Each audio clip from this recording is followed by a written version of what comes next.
Friends ఇవాల్టి వీడియోలో మీరు మీ యూట్యూబ్ ఛానల్కి సంబంధించి యాడ్సెన్స్లో యూఎస్ ట్యాక్స్ ఫామ్ అనేది ఏ విధంగా రీసబ్మిట్ చేయాలి. మనం 3 ఇయర్స్కి ఒకసారి యాడ్సెన్స్లో మళ్ళీ మన యూఎస్ ట్యాక్స్ ఫామ్ అనేది రీసబ్మిట్ అయితే చేయాల్సి ఉంటుంది. ఒకవేళ మళ్ళీ మనం రీసబ్మిట్ చేయలేదనుకోండి మనకు వచ్చే పేమెంట్ నుండి 30% పేమెంట్ అనేది కట్ అవుతుంది. అందుకే వీడియోలో నేను యూఎస్ ట్యాక్స్ ఫామ్ రీసబ్మిట్ చేయాలనేది క్లియర్గా మొబైల్లో చూసి ఎక్స్ప్లెయిన్ అయితే చేస్తాను.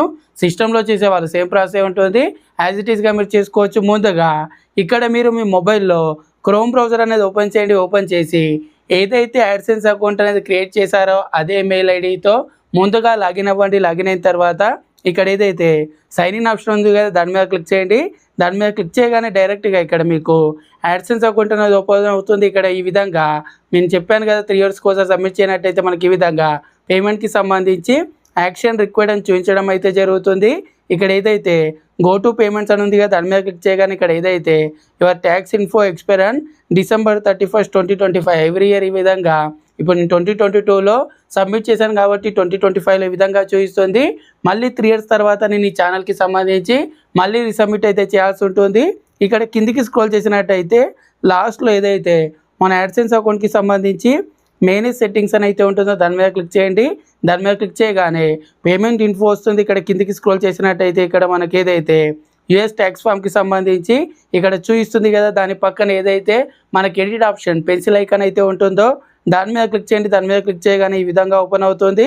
ఇక్కడ ఏదైతే కిందికి స్క్రోల్ చేసినట్టయితే ఇక్కడ ఎక్స్పైర్ డేట్ అనేది కూడా చూపిస్తుంది కదా. మీరు ఇదే విధంగా కిందికి స్క్రోల్ చేయండి. కిందికి స్క్రోల్ చేసినట్టయితే లాస్ట్లో మీకు ఇక్కడ ఈ విధంగా సబ్మిట్ న్యూ ఫామ్ అని ఉంటుంది. దాని మీద క్లిక్ చేయగానే స్టార్ట్ న్యూ ఫామ్ అని రావడం జరుగుతుంది. దాని మీద క్లిక్ చేయండి. ఇక్కడ మీకు మొబైల్లో చేస్తున్నట్టయితే పైకి స్క్రోల్ చేయాలి. పైన మీకు ఇది చూపించడం అయితే జరుగుతుంది. ఆ తర్వాత ఇక్కడ స్టార్ట్ ఫామ్ మీద క్లిక్ చేయండి. ఐడి అనేది వెరిఫై చేసుకోమని రావడం అయితే జరుగుతుంది. ఇక్కడ మీరు లాగిన్ అవ్వండి. లాగిన్ అవ్వగానే డైరెక్ట్గా ఇక్కడ యూఎస్ ట్యాక్స్ ఫామ్ అనేది ఫిల్ చేయడానికి ఫామ్ అనేది ఓపెన్ అవుతుంది. ఫస్ట్ చూసుకున్నట్టయితే what type of account is అని అడుగుతుంది. ఇండివిజువలా నాట్ ఇండివిజువలా అనేది. సో ఫస్ట్ ఆప్షన్ అనేది సెలెక్ట్ చేసుకోండి. ఆ తర్వాత నెక్స్ట్ చూసుకున్నట్టయితే మీరు యూఎస్లో రెసిడెంటా సిటిజన్ అని అడుగుతుంది. కాదు కాబట్టి నాన్ సెలెక్ట్ చేసుకొని నెక్స్ట్ మీద క్లిక్ చేయండి. నెక్స్ట్ మీద క్లిక్ చేయగానే సెలెక్ట్ అని వచ్చేసి ఇక్కడ ఫామ్ అయితే చూపిస్తుంది. ఫస్ట్ ఫామ్ ఏదైతే W8 బెన్ అని ఉంది కదా అదైతే సెలెక్ట్ చేసుకోవాలి. సెలెక్ట్ చేసుకొని నెక్స్ట్ మీద క్లిక్ చేయండి. నెక్స్ట్ మీద క్లిక్ చేయగానే ఇక్కడ చూసుకున్నట్టయితే ట్యాక్స్ ఐడెంటిటీ అని వచ్చేసి మన నేమ్ అనేది యాడ్సెన్స్ అకౌంట్ అనేది ఎవరి పేరుతో అయితే క్రియేట్ చేసామో ఆ నేమ్ అనేది చూపిస్తుంది. దాని కింద DBN అని ఉంటుంది. ఎంటర్ చేయాల్సిన అవసరం అయితే లేదు. దాని కింద చూసుకున్నట్టయితే కంట్రీ ఉంటుంది. కంట్రీ మీద క్లిక్ చేసి ఇండియా అనేది సెలెక్ట్ చేసుకుని ఆ తర్వాత కిందికి స్క్రోల్ చేసినట్టయితే ఇక్కడ మీకు ఫారెన్ టిన్ అదేవిధంగా యూఎస్కి సంబంధించి ITINRSSN అని ఉంటుంది. ఇక్కడ ఫారెన్ టిన్లో మీరు మీ పాన్ కార్డ్ నంబర్ అనేది ఇవ్వండి. ఇచ్చిన తర్వాత కింద మళ్ళీ నెక్స్ట్ మీద క్లిక్ చేయండి. నెక్స్ట్ మీద క్లిక్ చేయగానే ఇక్కడ ఏదైతే స్టెప్ 1 అయితే కంప్లీట్ అవుతుంది. ఆ తర్వాత స్టెప్ 2 వచ్చేసి అడ్రస్కి సంబంధించి ఉంటుంది. ఇక్కడ ఏదైతే అడ్రస్కి సంబంధించి ఇక్కడ బాక్స్ ఉంది కదా దాన్ని టిక్ మార్క్ చేయండి. టిక్ మార్క్ చేసి కిందికి స్క్రోల్ చేసినట్టయితే ఇక్కడ మీకు మీ అడ్రస్కి సంబంధించి కంట్రీ సెలెక్ట్ చేసుకుంది కాబట్టి కింద స్ట్రీట్కి సంబంధించి రావడం జరుగుతుంది. ఇక్కడ మీరు ఏదైతే ఫస్ట్ ఆప్షన్ మీద క్లిక్ చేయగానే అక్కడ మీ అడ్రస్ అంతా కూడా కంప్లీట్గా రావడం జరుగుతుంది. ఒకసారి కరెక్ట్ యాడ్సెన్స్లో ఇచ్చిన ఏదైతే అడ్రస్ ఉందో అదేనా కాదా అని వెరిఫై చేసుకోండి. వెరిఫై చేసుకొని కింద ఏదైతే మళ్ళీ ఏదైతే మనకు ఇక్కడ పర్మనెంట్ అడ్రస్ అదేవిధంగా మెయిలింగ్ అడ్రస్ అనేది సేమ్ అని అడుగుతుంది. సో ఇక్కడ ఏదైతే దాన్ని టిక్ మార్క్ చేయండి. టిక్ మార్క్ చేసి నెక్స్ట్ మీద క్లిక్ చేయండి. నెక్స్ట్ మీద క్లిక్ చేయగానే సెకండ్ స్టెప్ కూడా కంప్లీట్ అవుతుంది. ఆ తర్వాత థర్డ్ స్టెప్ వచ్చేసి ట్యాక్స్ ట్రీటీకి సంబంధించి. సో ఇదే ఇంపార్టెంట్ అన్నమాట. ఇక్కడ మీరు కిందికి స్క్రోల్ చేసినట్టయితే ఇక్కడ చూసుకున్నట్టయితే మనకు 2 ఆప్షన్స్ ఉంటాయి. No I am not eligible అని అదేవిధంగా for reduce withholding rate అని సెకండ్ ఆప్షన్ అనేది సెలెక్ట్ చేసుకోండి. సెకండ్ ఆప్షన్ అనేది సెలెక్ట్ చేసుకొని మళ్ళీ ఒక చెక్ బాక్స్ ఉంటుంది దాన్ని టిక్ చేసి కింద కంట్రీ అనేది ఇండియా అనేది సెలెక్ట్ చేసుకోండి. ఇండియా అనేది సెలెక్ట్ చేసుకొని కిందికి స్క్రోల్ చేసినట్టయితే ఇక్కడ మీకు 3 ఆప్షన్స్ వస్తాయి. ఫస్ట్ వచ్చేసి అదర్ కాపీరైట్కి సంబంధించి అలాగే సెకండ్ సర్వీసెస్కి సంబంధించి అలాగే థర్డ్ వన్ చూసుకున్నట్టయితే మోషన్ పిక్చర్స్కి సంబంధించి. సో ఫస్ట్ వన్ అనేది సెలెక్ట్ చేసుకొని అక్కడ మీరు ఏదైతే ఆర్టికల్ 12 అనేది సెలెక్ట్ చేసుకొని విత్ హోల్డింగ్ రేట్ అనేది 15% సెలెక్ట్ చేసుకోండి. అదేవిధంగా సర్వీసెస్ వచ్చేసి ఆర్టికల్ 7 సెలెక్ట్ చేసుకొని విత్ హోల్డింగ్ రేట్స్ అనేది 0 సెలెక్ట్ చేసుకోండి. అలాగే మోషన్ పిక్చర్కి సంబంధించి ఆర్టికల్ 12 సెలెక్ట్ చేసుకొని విత్ హోల్డింగ్ రేట్ అనేది 15% అని సెలెక్ట్ చేసుకోండి. అన్నిటిని టిక్ అయితే చేయాల్సి ఉంటుంది. టిక్ చేసిన తర్వాత నెక్స్ట్ మీద క్లిక్ చేయండి. నెక్స్ట్ మీద క్లిక్ చేయగానే ఇక్కడ నెక్స్ట్ చూసుకున్నట్టయితే activities and services performed in US అని అడుగుతుంది.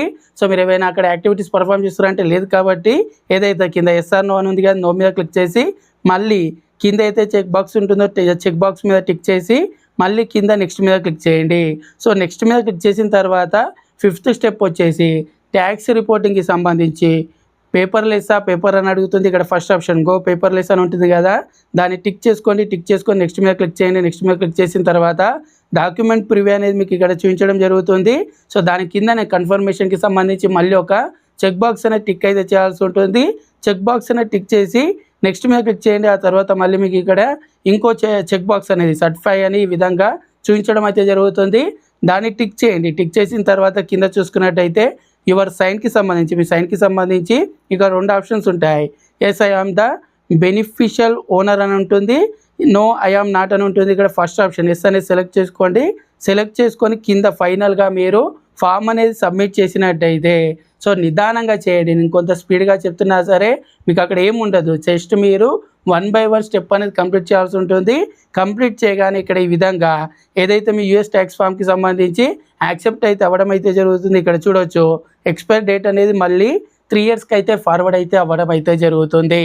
ఈ విధంగా ఫ్రెండ్స్ మీరు మీ యూఎస్ ట్యాక్స్ ఫామ్ అనేది ఎక్స్పైర్ అయినట్టయితే మళ్ళీ ఈ విధంగా ఫామ్ అనేది ఫిలప్ చేసి రీసబ్మిట్ అయితే చేయాల్సి ఉంటుంది. ఖచ్చితంగా ప్రతి ఒక్కరు కూడా 3 yearsకి ఒకసారి చేయండి. లేనట్టయితే మీకు వచ్చే పేమెంట్లో నుండి 30% పేమెంట్ అనేది కట్ అయితే అవ్వడం అయితే జరుగుతుంది.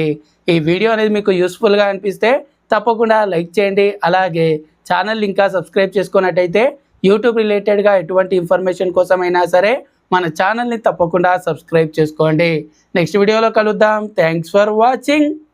జై హింద్.